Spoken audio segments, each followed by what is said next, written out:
来看位伫台北两厅院红白讲有偷翕的事件，一个查某人是指控讲伊发现便所有人用手机在偷翕，警方指出讲这个嫌犯是一个军人，嘛已经以妨害秘密罪上班咯。空军司令部嘛证实讲是一个姓翁的阿兵哥，军方嘛开临评会来讨论安怎处罚。一直拍警车，搁把手伸到车内。这个查甫人一直如警察落车甲伊盘查。先抢。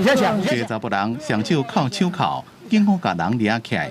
原来经过盘查过程，对方是伸手去卡女警私臂的部分，用硬要抢查甫警察胸杆头前的无线电。经过法院审理，新北市这位嫌犯被判3个月刑期，一当1颗罚金。盘查之际，嫌犯以性骚扰、徒手攻击员警等妨碍员警执行职务。全案当时讯后，依妨碍公务及性骚扰罪嫌移请侦办。性骚扰情形真侪种，尤其偷翕上天了看到。台北市有一个查甫人找5互人发现，伫国家两厅院趁有女子上便所时阵，涉嫌用手机偷翕。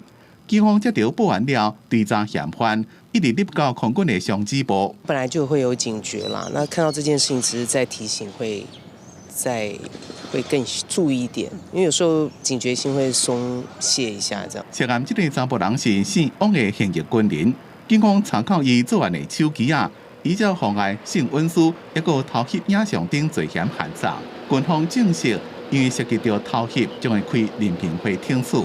如厕前可以检视周遭有没有不明的光点，以及天花板的夹层，还有垃圾桶、马桶周边、卫生纸盒，还有马桶的清洁吸盘等，这些都是容易藏匿针孔的地方。伫咧公共场所要防止互人偷翕，警方提醒讲，对便所到手扶梯拢要加注意。譬如讲，伫咧上便所时阵，要检查后棍是毋是有不明的光点；坐手扶梯时阵，后壁是毋是有人挖正挖。尽量保护家己，才袂受害。记者综合报道。